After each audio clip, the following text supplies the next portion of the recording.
और मित्रों, अब मैं आमंत्रित कर रहा हूं प्रतिष्ठित हिंदी कथाकार श्री भगवान दास मोर। मित्रों नमस्कार। जो मेरा कहानी का शीर्षक है वह है बस तुम ना होते पिताजी। यानी ये एक तरह से एंटी फादर यानी पिता के खिलाफ लिखी हुई कहानी है।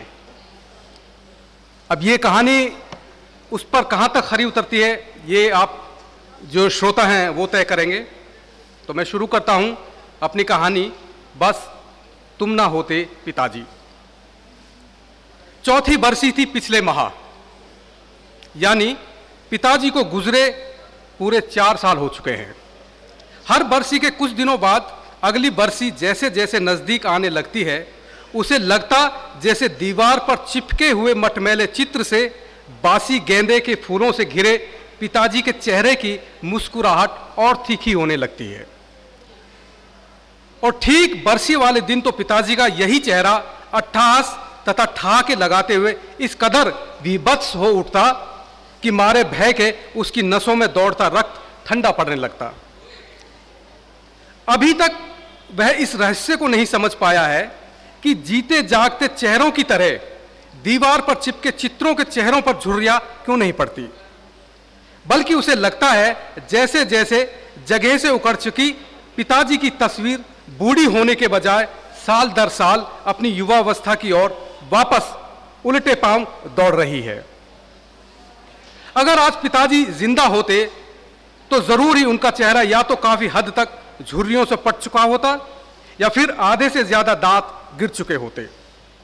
तब वह चेहरा कम से कम इतना विभत्स तो नहीं होता जितना इस तस्वीर से झांकता चेहरा हर बरसी पर हो उठता है। इसीलिए आज भी पिताजी की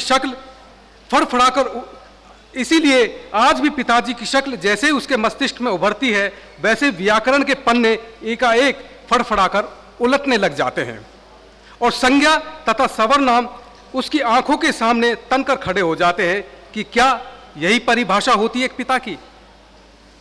लेकिन उसके इस सवाल का जवाब न तो आज तक संज्ञा ही दे पाया और न ही सर्वनाम, बल्कि उल्टा उसे अपना पिता एक अपवाद की तरह इनमें लिपटा दिखाई देता। अपवाद भी ऐसा कि यदि दुनिया के सभी पिताओं को कतारबद्ध खड़ा कर दिया जाए तो उसे अपना जैसा पिता शायद ही किसी कतार में दिखाई दे। उसने कितनी कोशिशें की थी कि किसी पुस्तक के किसी पाठ के उपसंहार में उसे वह पिता मिल जाए जिसकी तस्वीर को खूबसूरत फ्रेम में मंडवाकर अपने कमरे की किसी दीवार पर लटका श्रद्धा से उसे नमन तो कर सके, किंतु उसे ऐसी तस्वीर न तो अभी तक मिली है और न ही भविष्य में मिलने की उम्मीद है। उसने बहुत कोशिशें की थी पिता के चेहरे पर दिनों दिन गहराती झुर्रियों में परिवार की उपेक्षाओं के रंग बिरंगे चित्रों को भरने की। यहां तक कि उसने एक लंबे अंतराल के बाद पिता की शक्ल को देखा भी, लेकिन इस अंतराल के बाद उसे पिता की शक्ल में भिन्नता तो नजर आई पर उस शक्ल में वह पिता कहीं दिखाई नहीं दिया जिसकी उसे तलाश थी। और जब पिताजी एक हद तक अपने आप में पिता नहीं रहे थे तब उसे पिता के लिए गढ़ी गई सारी परिभाषाएं महज मिथक दिखाई देने लगी थी। उसकी आंखों में पिता शब्द के लिए बुने गए सारे स्वप्न स्वयं पिताजी के अपने हाथों से नेस्त नाबूद कर दिए गए थे, वरना उसने क्या क्या नहीं सोचा था एक पिता को लेकर। सच बात तो यह है कि पिताजी सबके लिए रावण ही सिद्ध हुए। घर से लेकर मोहल्ला तक पूरा मोहल्ला बल्कि कहिए पूरा गांव इस रावण से बचने के लिए अपने आप को धीरे धीरे किनारा करने लगा। किंतु इस उपेक्षा से पिताजी ने रावण से अंगुलीमाल की शक्ल अख्तियार कर ली कि देखता हूं कब तक मेरी शक्ल पर तिरस्कार और उपेक्षाओं का लेप चढ़ाते रहोगे। नतीजतन पिताजी के लिए घर की जिम्मेदारियां महज एक मानचित्र बनकर रह गई थी और जरूरतें उस पर दर्शाई गई अक्षांश और देशांतर रेखाएं। जहां पिछले कभी कभार वे किसी खास मौके पर थोड़ा बहुत पीकर घर में आते थे, बाद में लगभग हर दूसरे दिन और अंततः एक दिन ऐसा भी आया भैया तक सभी पूरे दिन बस इसी प्रार्थना में लीन रहते कि किसी तरह यह दिन बिना किसी अनिष्टता के बीत जाए। किंतु शाम होते होते उनकी ये प्रार्थना पिताजी की कृपा से उस समय निरर्थक हो जाती जब गांव की कोई ब्याहती महिला उनके कई पुरखों को कोसती हुई उल्हाना देने घर आती थी तब पूरे परिवार को लगता था जैसे घर का ये मुखिया सरेआम निर्वस्त्र करके छोड़ेगा। बाद में ये स्थिति, यहाँ तक स्थिति पैदा हो गई कि एक और नशे में धुत जहाँ पिताजी जमीन पर औंधे पड़े रहते, वहीं दूसरे ओर एक साथ कई हाथ उनकी देह को नाप रहे होते। पर मजाल है, होश में आने पर उन्होंने अपने जिस्म को टटोलकर कभी यह तो महसूस किया हो कि उम्र के इस पड़ाव पर आकर वे इस तरह बदरंग और बदशक्ल होकर कैसे उन आंखों का सामना कर पाते हैं जिन आंखों में उनके लिए सम्मान का एक कतरा तक न बचा हो। लेकिन वहारे पिताजी, सचमुच तुम धन्य हो। पिताजी को लेकर गढ़े गए तरह तरह के किस्सों ने भैया को असमय ही प्रौढ़ और परिपक्व बना दिया। इसीलिए भैया से लेकर ये छोटा सा परिवार इस पिता नाम के संबोधन को लेकर महज अपने संबंधों को निभाने की लकीर सा पीट रहा था।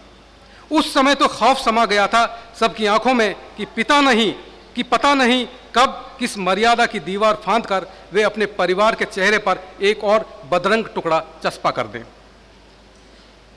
जगन जब भी पिताजी के बारे में गढ़े गए किस्सों को सुनता तो उसकी कनपटी सुलगने लगती थी और नसों में दौड़ते लहू का प्रवाह कम हो जाता था।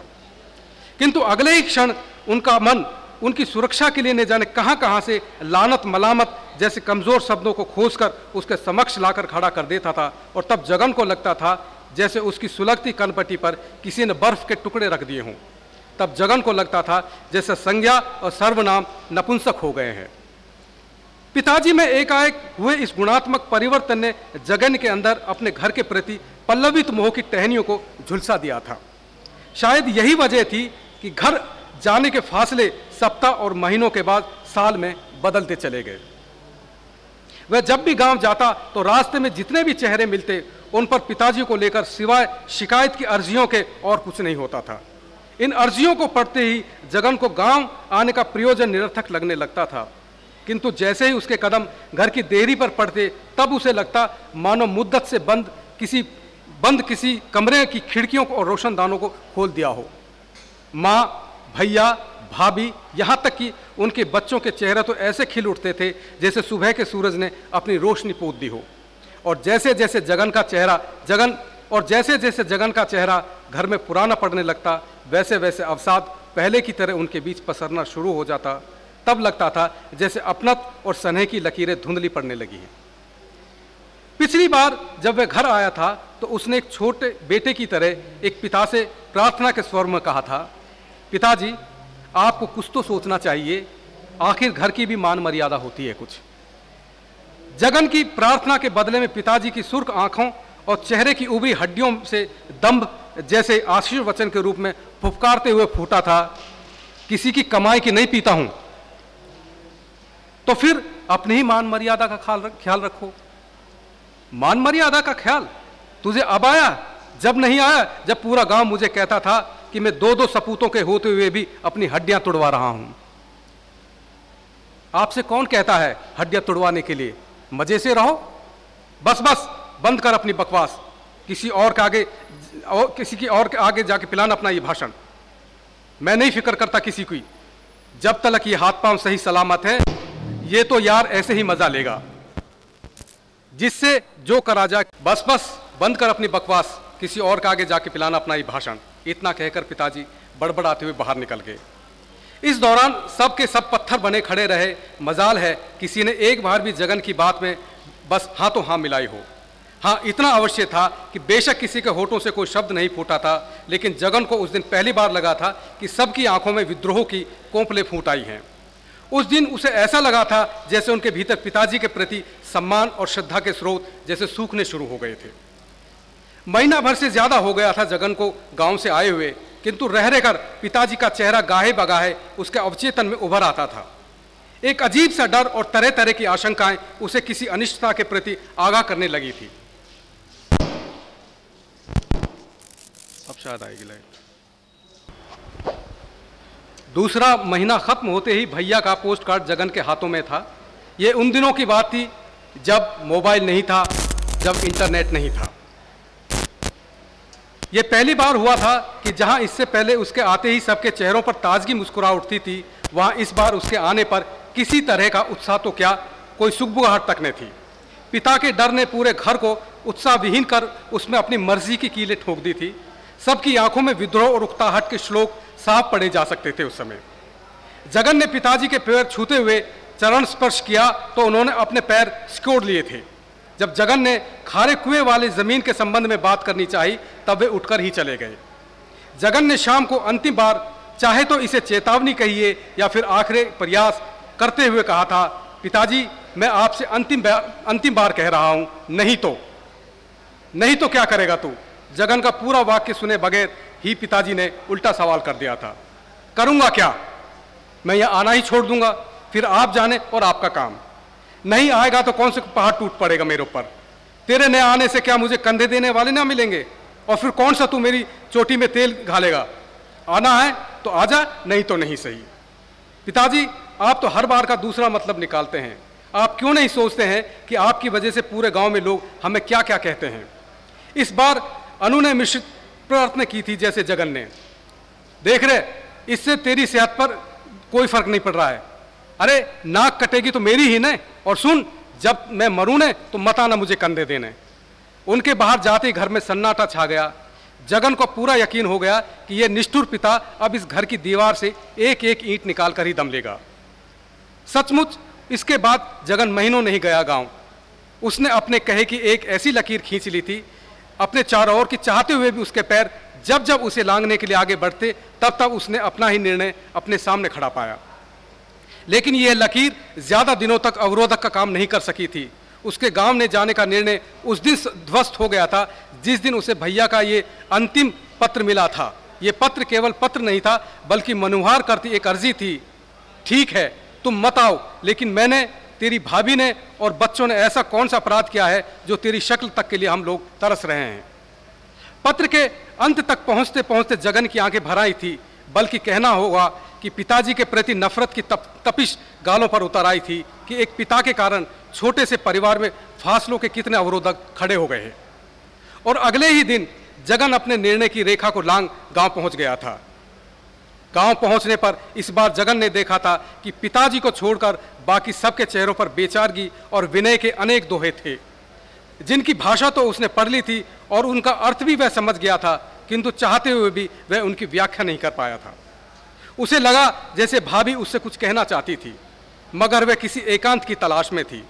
आखिर भाभी को जैसे ही मौका मिला था कि एक हुक के साथ वह भर भरा कर ढह गई थी।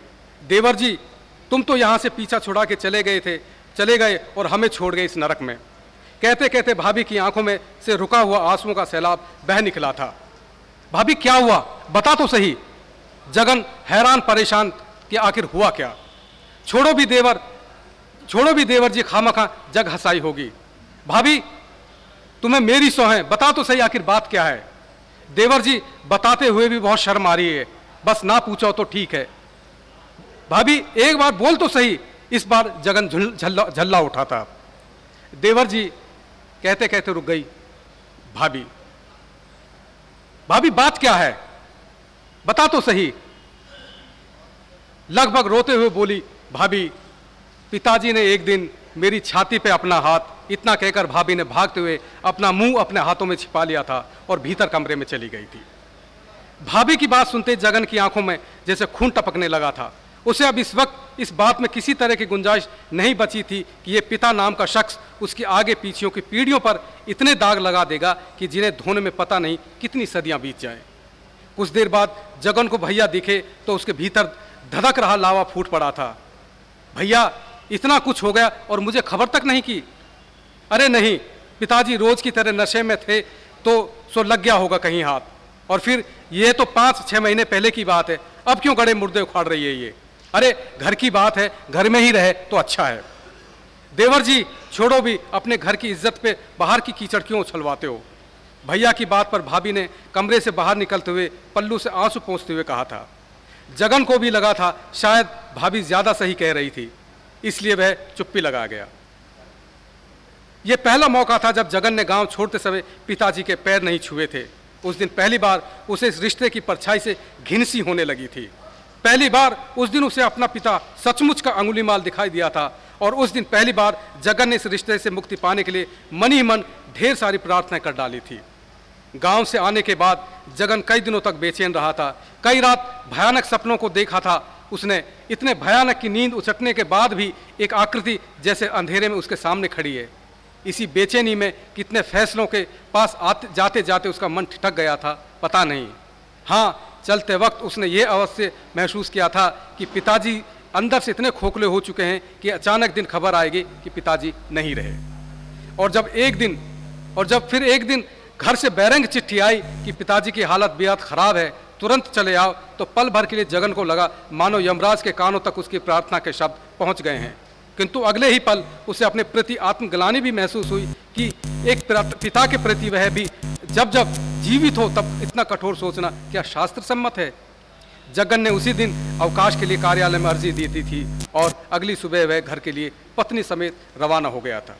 घर पहुंचने पर उसने देखा था कि पिताजी सचमुच जिंदगी के सबसे बड़े शाश्वत सत्य से जूझ रहे हैं। आसपास लोगों के चेहरे भावहीन थे। माँ उसे देखते ही रो पड़ी थी, तेरी ही बाट देख रही थी रे, नहीं तो कब के प्राण चले गए थे। माँ ने बाट शब्द इस वाक्य में अपनी तरफ से जोड़ा था, वरना प्राण कोई ऐसी चीज तो है नहीं जिसे जब चाहे छोड़ दो और जब चाहे पकड़ लो।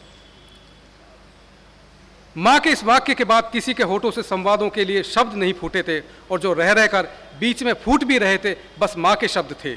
शायद यह समय किसी संवाद के लिए उचित भी नहीं था, या फिर इसलिए कि पिताजी ने शब्दों को छोड़ा ही कहाँ था। बीच बीच में माँ एक हिलकी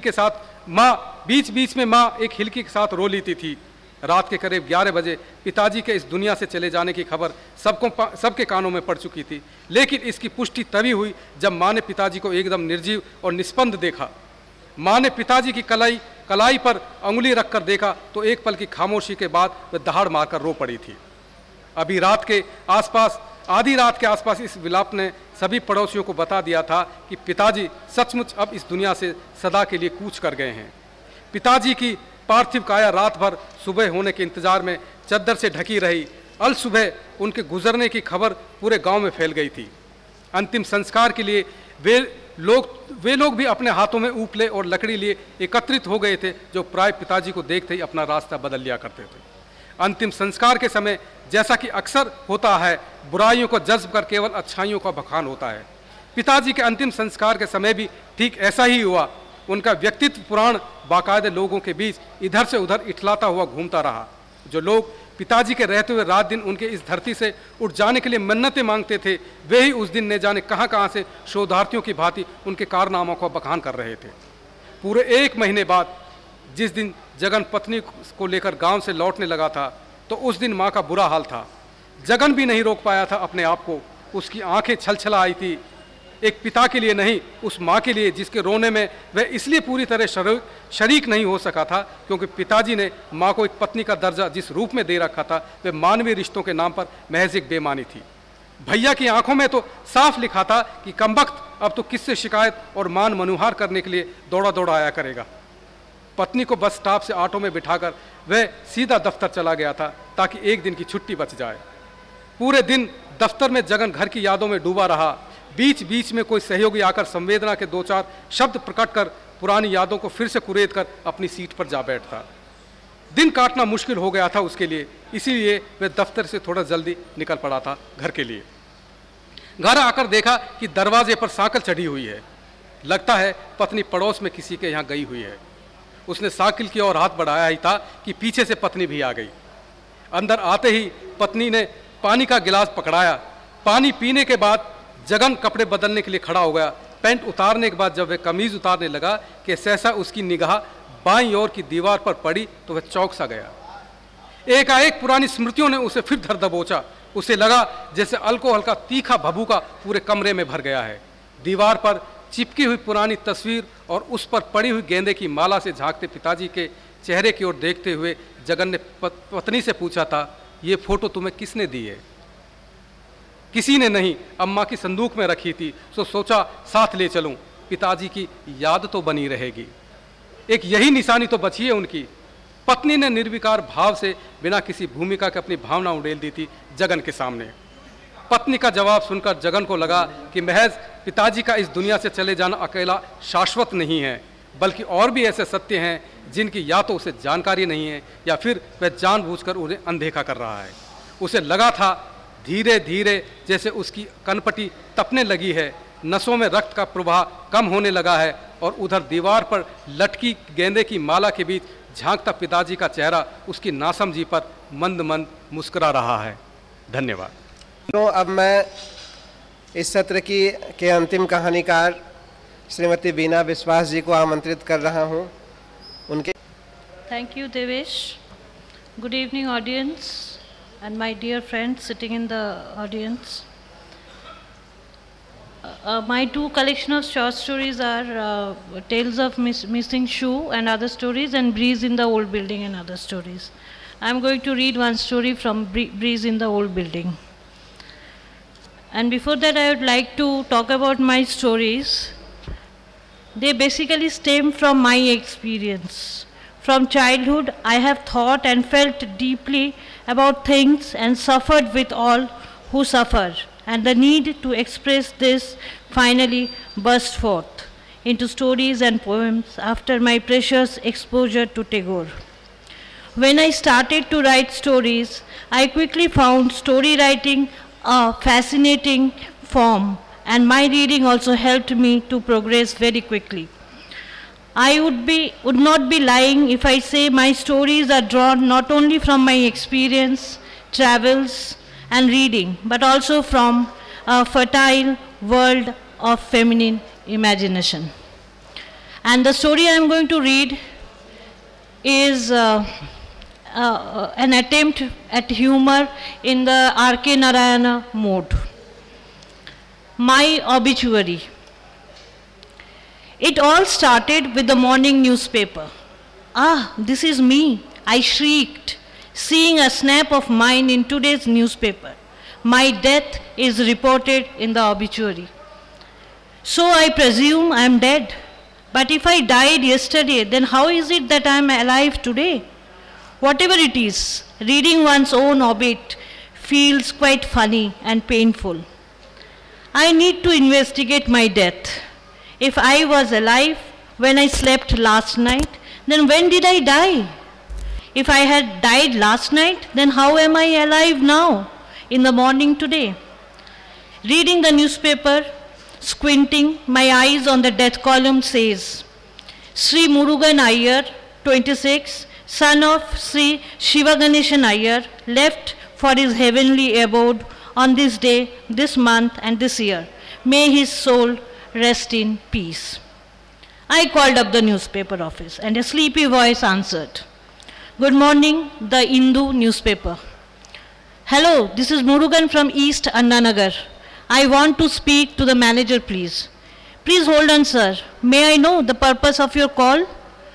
This is regarding an obituary in your newspaper that says I, Murugan Iyer, is dead. At this, the voice on the other side of the phone fell silent. An uneasy cough from the throat is let out too. Hello, please hold on. Are you Mr. Murugan then?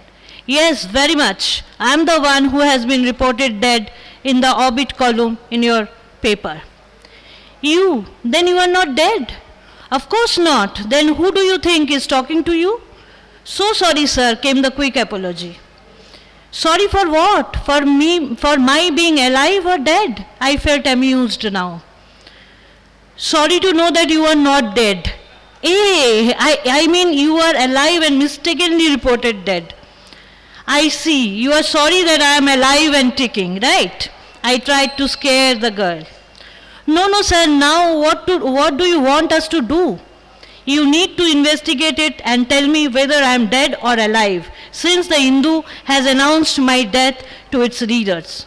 I have my parents, wife, friends, relatives, employer reading this newspaper daily. And what will happen when they find out about my death, whereas I am very much alive? I see, sir. Now I need to prove to everybody, including my wife, parents, and all that I am not dead. Do you think this is an easy job? Wait a minute, sir. I will get you the details of the person who has got us publish this obit. Kindly hold on, please. Yes, please carry on.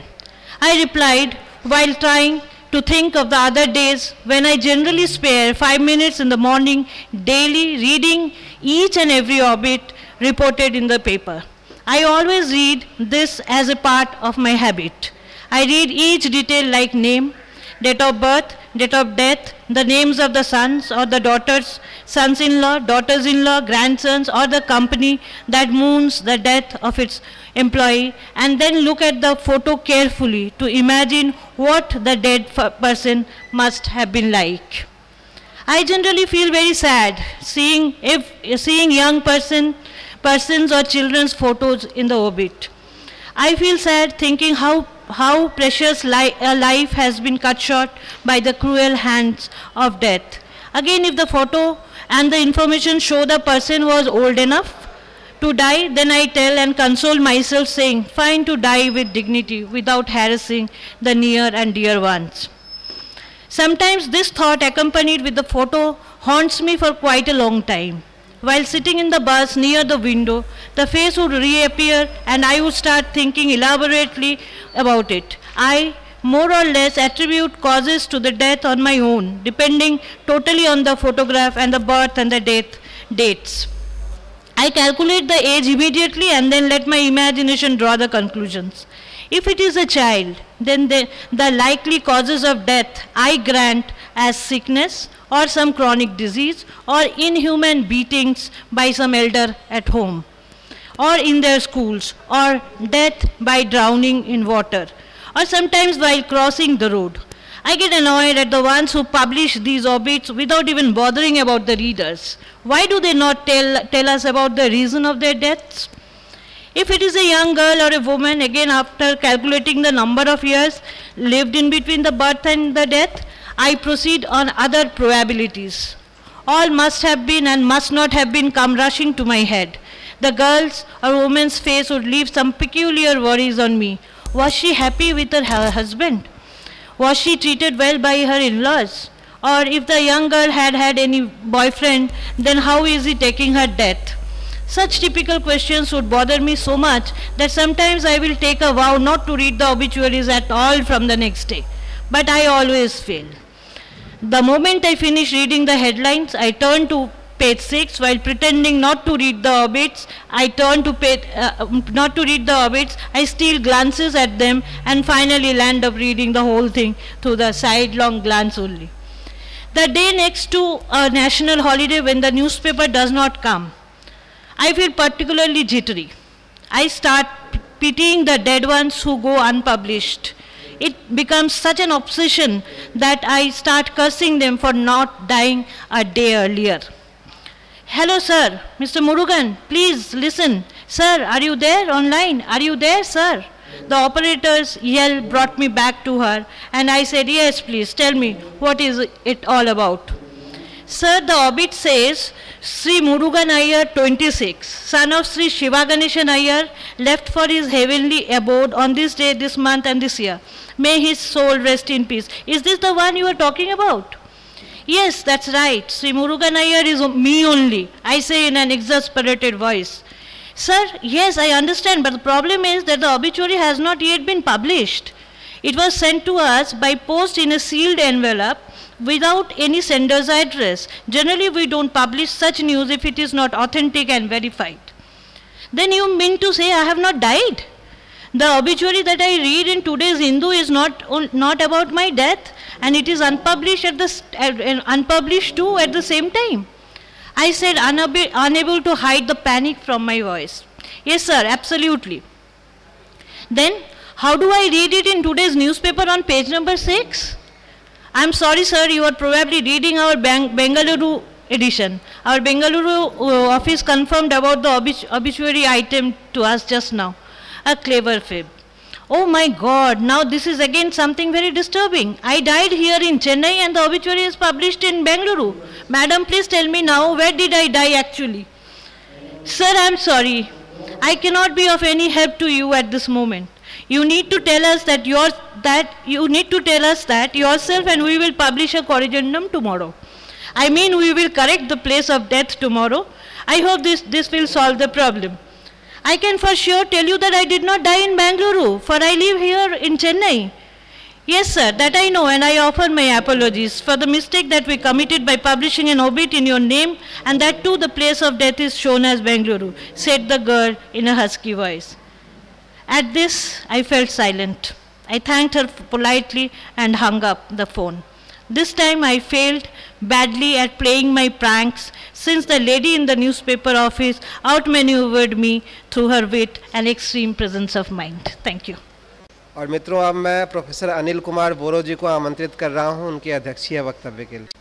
Ladies and gentlemen and lovers of literature and lovers of